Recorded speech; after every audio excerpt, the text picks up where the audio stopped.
बिस्मिल्लाहिर्रहमानिर्रहीम। अस्सलाम वालेकुम नादरीन, आप यूट्यूब चैनल देख रहे हैं। मैं इमरान खान हूँ। मियाँ नवाज शरीफ साहब ने अपना रिकॉर्ड टूटने नहीं दिया, बल्कि मियाँ साहब का जो सबसे करीबी आदमी है उसने भी मियाँ साहब के नक्शे कदम पर चलना पसंद किया। दोनों पाकिस्तान छोड़कर चले गए। कुर्सी जैसे ही छिनी वैसे ही जो है वो जहाज़ की कुर्सी जो है वो बुक हो गई। यानी या तो कुर्सी पे बैठेंगे और अगर कुर्सी नहीं रहेगी तो फिर जहाज़ की कुर्सी पे बैठेंगे और पाकिस्तान छोड़कर अपने देश चले जाएंगे। काजी फायद ईसा ने 24 घंटे पाकिस्तान में नहीं निकाले। यानी जिन जजेस ने उनको इज्जत बख्शी, उनकी अलविदाई तकरीब में आए, काजी साहब ने उन जजेस की भी तकरीब में शिरकत करना गवारा नहीं किया। यानी justice Yahya Afridi chief justice of Pakistan बने, बहुत सारे लोगों ने उसमें शिरकत की, लेकिन काजी फायद ईसा उसमें शिरकत किए बगैर पाकिस्तान से चले गए। ये वो शख्स है जो चीफ जस्टिस ऑफ पाकिस्तान के ओहदे से उतरने के बाद 24 घंटे पाकिस्तान में नहीं रुक सका। बातें करता है हुब्बुल वतनी की, बातें करता है पाकिस्तान की, बातें करता है आईनी पाकिस्तान की, बातें करता है इंसाफ की सरबुलंदी की, बातें करता है इंसानी हुकूक की। लेकिन हालत यह है कि जिस मुल्क का वो चीफ जस्टिस था वो अपने ओहदे से उतरने के बाद 24 घंटे भी उस मुल्क में नहीं गुजार सका, बल्कि मुल्क को छोड़कर निकल लिया और मियाँ नवाज शरीफ साहब की रवायत जो है उस पर चलना शुरू कर दिया। अब काजी फायद ईसा साहब जो है वो इस मुल्क में फस्तायत का एक बाजार गर्म करके छोड़ कर गए। आलमी रिपोर्टें आ रही हैं कि पाकिस्तान में जो लॉ एंड ऑर्डर की सिचुएशन है, जो अदलिया की सूरत हाल है, वो दुनिया के 142 मुल्कों में से 140वें में पाकिस्तान है। जो टॉप 3 मुल्क है ना जिनके अंदर बदतरीन पाकिस्तान के अंदर यानी लॉ एंड ऑर्डर की सिचुएशन जिन टॉप 3 मुल्कों में बहुत खराब है, उनमें एक पाकिस्तान है तीसरे नंबर पे पूरी दुनिया में। 142 मुल्कों में 140वें नंबर पे हम खड़े हैं। और ये कोई आज नहीं हुआ, ये पुराना खेल है। लेकिन जिन्होंने इस महात्मा को लाके ये तजर्बा किया था, जिनके लिए कादी फायद ईसा इंसाफ का एक देवता था, जिन्हें यह लगता था कि ये आदमी आएगा तो इंसाफ का बोलबाला हो जाएगा पाकिस्तान में, उन सारे लोगों को शर्म आनी चाहिए और उन सारे लोगों को जो है वो शीशे में अपनी शक्ल देखनी चाहिए और अपने ऊपर लानत भेजनी चाहिए कि हमने किस आदमी को सपोर्ट कर दिया था। यानी ये वो कादी फायद ईसा है जिसके दौर में फिर अदलिया बेहतर होनी चाहिए थी ना। इतना बड़ा महात्मा लाके आपने बैठा दिया था, इंसाफ का देवता, तो बेहतर होनी चाहिए थी। कोई बेहतरी नहीं आई, कोई बेहतरी नहीं आई और जाते जाते भी इंसाफ का गला घूंट कर गए। तो जनाब कादी फायद ईसा साहब जिन्होंने कहा था पाकिस्तान तरीके इंसाफ के लोगों को, और जिन लोगों से वो नफरत करते थे, उन्हें कादी साहब ने कहा था कि अगर आप किचन की गर्मी बर्दाश्त नहीं कर सकते तो फिर आप निकल जाएं और छोड़ दें। तो कादी साहब हम आज भी किचन में खड़े हैं। हमने 2.5 साल इस फस्तायत को बर्दाश्त किया है। 9 दफा तो मैं आपके सामने बैठा हूं जो गिरफ्तार हुआ हूं। मुझे अगवा किया गया, रियासती जबर का मैं शिकार हुआ। इस मुल्क के इदारों ने मेरे ऊपर बदतरीन टॉर्चर किया, मुझे मेरा मौक़िफ़ बदलने पर मजबूर किया। मैं आपसे इंसाफ मांगता रहा और आपने मुझे बुलाकर इंसाफ नहीं दिया। तो कादी साहब हम तो किचन में खड़े हैं और खड़े रहेंगे, लेकिन आप इस किचन की गर्मी 3 साल तो क्या, 3 महीने क्या, 3 दिन क्या, आप 24 घंटे बर्दाश्त नहीं कर सके और चंद घंटों के अंदर आप फ्लाइट लेकर निकल लिए। अब तक की इतला के मुताबिक कादी साहब जो है वो पहुंच गए थे इस्तांबुल। अब पता नहीं आगे कहां जाएंगे। बहरहाल मियाँ नवाज शरीफ साहब को फॉलो किया उन्होंने, लंदन प्लान का हिस्सा थे दोनों लोग। तो मियाँ नवाज शरीफ साहब ने भी अपना रिकॉर्ड टूटने नहीं दिया। जैसे ही मियाँ नवाज शरीफ साहब का बुरा वक्त आता है, मियाँ साहब सबसे पहले टिकट बुक कराते हैं, सबसे पहले पाकिस्तान से निकलने की करते हैं कि निकलो पाकिस्तान से, इधर कोई पकड़ लेगा, जलील करेगा। और पाकिस्तान में तो हालात वैसे ही मियाँ साहब के बहुत ख़राब हैं। जैसे ही गेम मियाँ साहब के हाथ से निकली, मियाँ साहब पाकिस्तान से फरार हो गए, निकल गए। अच्छा, मियाँ साहब ने निकल के जाना कहा था, पहले दुबई पहुंचे, वहाँ बादशाहत है, लेकिन वहाँ पर भी मियाँ साहब का इस्तकबाल हुआ। लेकिन मियाँ साहब का सही इस्तकबाल हुआ जो ओवरसीज़ पाकिस्तानियों ने, एयरवन फील्ड डिपार्टमेंट जो मियाँ साहब के हैं, उनके बाहर खड़े होकर जो इस्तकबाल किया वो तारीखी इस्तकबाल है और मियाँ साहब और उनकी नस्लें उसे याद रखेंगी। यानी ऐसा तो नहीं हो सकता कि आप पाकिस्तान आए, पाकिस्तान आकर आप एक जाली इलेक्शन लड़ें, आप अवाम का मैंडेट चोरी करें, आप दोनों सीटें अपनी हार जाएं, लेकिन आप जिद करके बैठ जाएं कि नहीं जी नहीं, मुझे एक सीट दी जाए। फिर एक कैंसर ज़दा खातून जिनको जेल में रखा हुआ है वो आपको 70,000 की लीड से शिकस्त दे और उसके बाद आप रोना शुरू कर दें, नहीं जी नहीं, मुझे ये सीट चाहिए। तो फिर निज़ाम आपका आरओ आधी रात को तब्दील करके दूसरा आरओ लगा के आपके हाथ में एक जाली फॉर्म 47 पकड़ा दे कि एलो मियाँ साहब तुम जीत गए हो। और ये सारा कारनामा करके आप बाहर जाएंगे तो ओवरसीज पाकिस्तानी आपको छोड़ेंगे? लंदन में आपकी बेटी वज़ीर आला नहीं है। यानी मुझे हैरत हो रही थी कि लंदन में जब एहतजाज हुआ तो ना वहाँ आंसू गैस चली, ना वहाँ डंडे चले, ना वहाँ टॉर्चर हुआ, ना वहाँ फस्तायत थी, ना लंदन में जो है वो दफ़ा 144 का नफाज हुआ, ना वहाँ पे लोगों को गिरफ्तार किया गया, ना वहाँ पे किसी ने रबड़ की गोलियां चलाई, कुछ भी नहीं हुआ।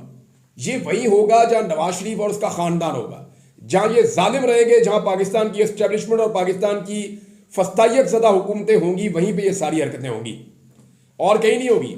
दुनिया को इस बात की समझ आ गई है कि हम जिन लोगों से टैक्स लेते हैं वो हम पे एहसान करते हैं, हमने उनका एहसान मानना है, उनकी खिदमत करनी है। पाकिस्तान में उल्टा सिस्टम है, अवाम से टैक्स लेते हैं, अवाम इन्हें पैसे देती है, ये अवाम के ऊपर ही बादशाह बन के बैठ जाते हैं, फिर अवाम को डंडे भी मारते हैं, अवाम को सोटियां भी मारते हैं, अवाम को रबड़ की गोलियां भी मारते हैं, उन पे आंसू गैस भी फेंकते हैं, उनकी बात भी नहीं सुनते, उनके ऊपर टैक्सेस भी ज़्यादा लगाते हैं और उनके लिए ज़िंदगी को तंग भी कर देते हैं। फिर इंसाफ नाम की कोई चीज़ भी उनको अवेलेबल नहीं है। ये सिर्फ पाकिस्तान में हो सकता है, मुअज़्ज़म मुल्कों में ऐसा नहीं होता। बहरहाल मियां नवाज शरीफ साहब का जो आइडिया है वो हमेशा से बहुत अच्छा रहता है। उन्हें बिल्कुल वक्त से पहले पता लग गया कि अब बुरा वक्त आ गया है, लिहाजा निकल लो पाकिस्तान से। तो नवाज शरीफ साहब एक मरतबा फिर अपनी रवायत को बरकरार रखते हुए पाकिस्तान से फरार हो गए हैं। वहाँ ओवरसीज पाकिस्तानियों ने बेहतरीन नारेबाजी के साथ मियाँ साहब का इस्तकबाल किया और उन सब का जो सबसे फेवरेट नारा था, जो ज़्यादा मैंने सुना, वो ये था कि मरियम के पापा चोर हैं। ये नारा सबसे ज़्यादा ओवरसीज पाकिस्तानियों ने लगाया, आप रिकॉर्ड निकाल कर देख भी सकते हैं। बहरहाल मियाँ साहब ने अपनी कुव्वत फैसला से काम किया और फौरी तौर पर निकल लिए। मियाँ साहब अच्छी तरह जानते हैं कि उनका दौर ख़त्म हो गया। मियाँ साहब को आइडिया है कि अब इस निज़ाम के पास इमरान खान के सामने घुटने टेकने के अलावा और कोई रास्ता नहीं है। जितने रास्ते थे सारे अपना कर देख लिए और अब खबरें कुछ ऐसी आ रही हैं, मिसाल के तौर पे एयरवाई के ऊपर टिकट चल रहे थे, मैंने सोशल मीडिया पे देखे हैं, खुद मैंने वो खबर नहीं देखी, लेकिन हुकूमत कुछ इस तरह के फैसले कर रही है कि मुमकिन है कि हुकूमत छोड़ने पर रजामंद हो जाए और हुकूमत जो है वो हुकूमत को ख़त्म कर दे। वो इसलिए कि उन्हें लगता है कि इदारों ने उनको वो सपोर्ट नहीं दी जो सपोर्ट उन्हें बड़े बड़े मामलात में मिलनी चाहिए थी, लेकिन सपोर्ट तो मिली नहीं। अब काजी फायद ईसा साहब को क्या कोई और होता मिल जाएगा? देखिए, काजी साहब की शख्सियत ऐसी है, उन्हें कुछ भी मिल जाएगा वो ले लेंगे और वो दोबारा ओहदे पे बैठने की कोशिश करेंगे, क्योंकि बड़े बदमज़ा होने वाले हैं काजी साहब। ये दुनिया के जिस जमहूरी मुल्क में जाएंगे, अगर पाकिस्तानियों की इन पे नज़र पड़ गई तो काजी साहब की अच्छी खासी इज्जत अफजाई हो जाएगी। मियाँ नवाज शरीफ साहब को तो इज्जत अफजाई की आदत पड़ गई है, तो काजी साहब वहाँ पे जो मुस्तफ़ीन साहब थे, वकील साहब, जिन्होंने काजी साहब पे थोड़ी सी तनकीद की थी सुप्रीम कोर्ट ऑफ पाकिस्तान में, तो उनको इतनी मार पड़वाई कि वो लोगों को पहचान नहीं पा रहे। बेड़ा गर्क कर दिया पकड़ के एक वकील का। बहुत ज़बरदस्त तरीके से काजी साहब ने टॉर्चर करवाया उनके ऊपर। अब वो जो बेचारे वकील साहब हैं, उनकी जो हालत है, तो काजी साहब ऐसा कुछ यूरोप में आप नहीं कर पाएंगे। जिन मुल्कों में डेमोक्रेसी है, जमहूरियत है, वहाँ पर आप ये नहीं कर पाएंगे। लोग आपके मुंह के ऊपर आकर आपको आईना दिखाएंगे, आपको बताएंगे कि आपने पाकिस्तान में क्या किया है। बहरहाल काजी साहब बहुत बदमज़ा होने वाले हैं, मैं आपको ये पहले बता रहा हूँ। अल्ताफ़ हुसैन साहब ने भी मियां नवाज शरीफ साहब को ताने देना शुरू कर दिए। अल्ताफ़ हुसैन साहब ने क्या कहा? उन्होंने कहा जी कि लंदन आमद पर अल्ताफ़ हुसैन की जानिब से नवाज शरीफ को खुशामदीद, बहुत बेआबरू होकर तेरे कूचे से हम निकले। वज़ीर आज़म बनने के लिए आपको फॉर्म 47 पर जितवाया भी गया, मगर अफसोस के सारी उम्मीदें ज़मीन बोस हो गई और आपको एक मरतबा फिर मुल्क छोड़ना पड़ा। वैसे पाकिस्तानी एस्टेब्लिशमेंट को मैं मान गया हूँ, अच्छा खासा 3 दफ़ा का वज़ीर आज़म था, उसका बोना बना के रख दिया। ये मैं सीरियसली आपको कह रहा हूँ कि पाकिस्तानी एस्टेब्लिशमेंट ने अगर किसी सियासतदान से टिका कर बदला लिया है ना, तो वो नवाज शरीफ से लिया है। यानी नवाज शरीफ ने एस्टेब्लिशमेंट को चैलेंज किया बगैर पब्लिक सपोर्ट के। चैलेंज वो करे जो खुद साफ हो, जिसने कभी करप्शन ना की हो, बेईमानी ना की हो, मनी लॉन्ड्रिंग ना की हो, 2 नंबरी ना की हो, तो वो बंदा चैलेंज करे तो अच्छा भी लगता है। अब मियाँ नवाज शरीफ साहब ने मुंह चुक के हीरो बन के एस्टेब्लिशमेंट को चैलेंज कर दिया। एस्टेब्लिशमेंट ने ऐसा कमाल बदला लिया ना मियाँ साहब से, मियाँ साहब का छोटा सा कोना बना दिया। वहाँ लंदन में बच्चे दलील कर रहे हैं और वो नारे लगा रहे हैं, मियाँ साहब के आगे आगे भागते हैं, चोर चोर के नारे लगाते हैं। तो ये जनाब मियाँ साहब की वहाँ सूरत हाल कर दी गई है। जबकि अगर एस्टेब्लिशमेंट से किसी ने बदला लिया तो वो आसिफ अली जरदारी ने लिया है। यानी जरदारी साहब सियाणे हैं, उन्होंने एस्टेब्लिशमेंट से बदला लिया है कि सारा मलबा एस्टेब्लिशमेंट पे गिर गया। पाकिस्तान की एस्टेब्लिशमेंट इतनी बदनाम कभी नहीं थी जितना आसिफ अली जरदारी ने कर दिया। तो एस्टेब्लिशमेंट से एस्टेब्लिशमेंट की इज्जत आसिफ अली जरदारी ने छीन ली और मियाँ नवाज शरीफ साहब की इज्जत वैसे ही रुल गई एस्टेब्लिशमेंट के साथ मिलने के बाद। तो ये जनाब अब तक की सूरत हाल है। फैसल वाडा की मैं आपको एक मिसाल दे देता हूँ ना। फैसल वाडा दिन रात बेचारे तारीफ़ें कर करके, खुशामदें कर करके हलकान होते जा रहे हैं। कभी इधर खुशामद, कभी इधर खुशामद, बूट तक उठा के टेबल के ऊपर रख दिया, बहुत कुछ किया फैसल वाडा ने, बड़ी कुर्बानियां उनकी पाकिस्तानी एस्टेब्लिशमेंट के लिए। लेकिन आप अंदाजा करें ना कि ओहदे सारे ले गया मोहसिन नकवी, खुशामदे कर करके हलकार हो गए फैसल वाडा और ओहदे सारे ले गया मोहसिन नकवी। तो ये भी एक ज्यादती होती है पाकिस्तान में, इसकी तरफ तवज्जो देनी चाहिए। अब जो बड़े फैसले हैं पहले दिन के जो आए जस्टिस से या अफरीदी साहब की जानिब से, आज क्योंकि छुट्टी का दिन है, कल से बाकायदा चीज़ों का आगाज़ होगा। कल फुल कोर्ट का इजलास होने जा रहा है, उसमें से बहुत बड़ी खबरें निकलने की तवक्को है। जो कोर्ट रिपोर्टर्स हैं वो ये कह रहे हैं कि अभी आप देखते जाएं कि होगा क्या। बहरहाल प्रैक्टिस एंड प्रोसीजर कमेटी जो है उसको तब्दील कर दिया गया है। दो बड़े मुतालबात जो जस्टिस मुनीब अख्तर साहब के और जस्टिस मंसूर अली शाह साहब के थे, दोनों मान लिए हैं चीफ जस्टिस ने। प्रैक्टिस एंड प्रोसीजर कमेटी तब्दील हो गई है और उसमें जो अब फॉर्मेशन आई है सीनियरिटी की, उसमें पहले नंबर पे justice Yahya Afridi chief justice है, दूसरे नंबर पे जस्टिस मंसूर अली शाह है, तीसरे नंबर पे इस वक्त जस्टिस मुनीब अख्तर साहब है, और इसी तरह सारे नीचे जा रहे हैं। फुल कोर्ट का इजलास भी 28 तारीख को यानी सोमवार वाले दिन तलब कर दिया गया है। सुप्रीम जुडिशल काउंसिल का इजलास भी तलब कर दिया गया है और इंसदाद दहशतगर्दी जो जजेस की कारकर्दगी के हवाले से, दहशतगर्दी की जो अदालतें हैं वहाँ जो जजेस की कारकर्दगी है उसकी वजह से 9 मई के मामला हल ही नहीं हो रहे। अब देखते हैं वहाँ चीफ जस्टिस क्या करते हैं, लेकिन उस पर भी उन्होंने इजलास तलब कर दिया है और ये भी कहा कि तमाम बेंचेस की जो अब कवरेज है वो लाइव होगी, यानी जो भी समाअत होगी उसको लाइव दिखाया जाएगा, तमाम अदालतों को लाइव दिखाया जाएगा, सिर्फ कोर्ट रूम नंबर 1 जो है उसको लाइव नहीं दिखाया जाएगा। अब अगर किसी अदालत में इमरान खान साहब पेश हो गए ऑनलाइन भी, तो पूरी कौम उनको देख लेगी, मैं इस बात की उम्मीद करता हूं। उसकी वजह यह है कि इससे पहले जब इमरान खान साहब पेश हुए थे तो उस वक्त कादी फायद ईसा साहब चीफ जस्टिस थे, उन्होंने कोशिश की कि जनाब इमरान खान साहब को लोग ना देख सकें। लेकिन अब जस्टिस याया अफरीदी है, मैं उम्मीद करता हूं कि अगर इमरान खान साहब किसी केस में आएंगे सामने तो जस्टिस याया अफरीदी साहब फिर कैमरा बंद नहीं करवाएंगे, बल्कि लोगों को मौका देंगे कि वो अपने लीडर को देख पाएं। अब कुछ खबरें और जनाब मेरे पास। एक तो बड़ी खबर यह है कि justice Babar Sattar Islamabad high court में वापस आ गए हैं और जस्टिस तारिक महमूद जहांगीरी साहब के खिलाफ जो सोशल मीडिया पे एक कंपेन चलाई गई थी उनकी 40 डिग्री के हवाले से, तो उस पर तौहीन अदालत की कार्रवाई हो रही थी, वो समाअत के लिए मुकर्रर हो गया है। इसमें कुछ ऐसे एंकर्स जिनको एस्टेब्लिशमेंट की ईमा के ऊपर वो जजेस की तौहीन करते रहे हैं, उन एंकर्स के नाम भी हैं। तो देखते हैं यहाँ पे अब आगे जाकर क्या होता है। हुकूमत ने 27वीं आईनी तरमीम की बात करना शुरू कर दी है, तो क्या वाकई 27वीं आईनी तरमीम आ रही है? मैं आपको बताता हूँ, ये खेल है। देखिए हुकूमत का बस चले तो वो 27वीं आईनी तरमीम तो ले आए, लेकिन अब कादी फायद ईसा तो है नहीं जो सहूलतकारी करेंगे कि बंदे उठा लो, बीवियाँ उठा लो, बहुएँ उठा लो, बेटियाँ उठा लो। अब ये वाली सहूलतकारी तो कादी फायद ईसा ही कर सकते थे ना, कोई और जज तो नहीं कर सकेगा। और अगर याया अफरीदी साहब करेंगे तो वो भी कादी फायद ईसा बन जाएंगे जल्द, और एक दिन आएगा 3 साल बाद उनका टेन्योर भी खत्म हो जाएगा।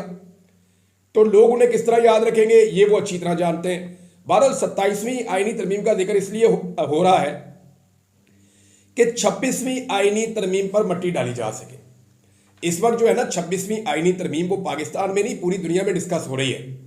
पाकिस्तान की अदलिया के ऊपर जिस तरह का शब खून मारा गया है और जो जुल्म और ज्यादती पाकिस्तान की अदलिया के साथ की गई है, ऐसी सूरत हाल में 26वीं आईनी तरमीम पर से तवज्जो हटाना जरूरी है। तो 26वीं आईनी तरमीम पर से तवज्जो हटाने के लिए इस वक्त सारे रल मिल के कोशिश कर रहे हैं कि कुछ भी करो इस पर पर्दा डालो, और इसका एक तरीका यह है कि इनको 27वीं आईनी तरमीम की मुसीबत डाल दी जाए कि जनाब हम एक और तरमीम लेकर आ रहे हैं, पहले उसका सोचना शुरू कर दो, 26वीं को आप भूल जाओ। लेकिन 26वीं आईनी तरमीम जब तक रिवर्स नहीं होगी तब तक पाकिस्तान का आइन जो है वो अपनी असली हालत में वापस नहीं आएगा। यहां पे अदलिया के ऊपर एक अटैक कर दिया गया है और अदलिया की हालत वो कर दी गई है कि न 3 में न 13 में, यानी अदलिया के दांत ही तोड़ दिए गए हैं। Justice Yahya Afridi chief justice तो बने हैं लेकिन बराए नाम हो गए, वो इतने इख्तियारात नहीं है जितने कादी फायद ईसा के पास थे। लिहाजा 26वीं आईनी तरमीम के ऊपर एक फुल कोर्ट बेंच बनना चाहिए, पूरी अदालत को मिलकर उसके ऊपर फैसला करना चाहिए। और ये ज़रूरी नहीं है कि तमाम मामला आईनी अदालत में जाएंगे, ये मामला जो है फुल कोर्ट में भी जा सकता है क्योंकि ज़्यादा अहमियत का हामिल मामला है। लिहाजा आईनी तरमीम को फुल कोर्ट में भी ले जाया जा सकता है। मैं इस पर लीगल ओपिनियन लूंगा वकला की और फिर मैं आपको बताऊंगा कि एक्चुअली इसमें क्या हो सकता है। फजलुर रहमान साहब ने नादरीन एक स्टेटमेंट दिया है, पहले मैं आपको स्टेटमेंट पढ़ के सुनाता हूं, फिर मैं आपको उसकी हकीकत बताता हूं। फजलुर रहमान साहब ने मुतालबा किया कि मुल्क में एक बार फिर नए इंतखाबात करवाए जाएं और खुशाब में पार्टी कारकुनान से मीटिंग के दौरान फजलुर रहमान ने एक बार फिर कहा कि मौजूदा असम्बली जायज़ नहीं है, मुल्क में उल्टी गंगा बह रही है, इसलिए हम नए इंतखाबात का मुतालबा करते हैं। उन्होंने कहा कि हमने अभी भी अपोजिशन का फरीक बनकर हुकूमत से बात की और मुस्तकबिल में भी हुकूमत के साथ इत्तेहाद का हमारा कोई इरादा नहीं है, बल्कि अपोजिशन में ही बैठेंगे। 26वीं आईनी तरमीम के मुसवदे में असल मवाद को किसी और तरमीम में शामिल नहीं होने देंगे, यानी हम 27वीं आईनी तरमीम नहीं होने देंगे। उन्होंने कहा कि पाकिस्तान तहरीक इंसाफ को रिहाइयों की सूरत में मिलने वाले रिलीफ पर कोई बात नहीं करूंगा।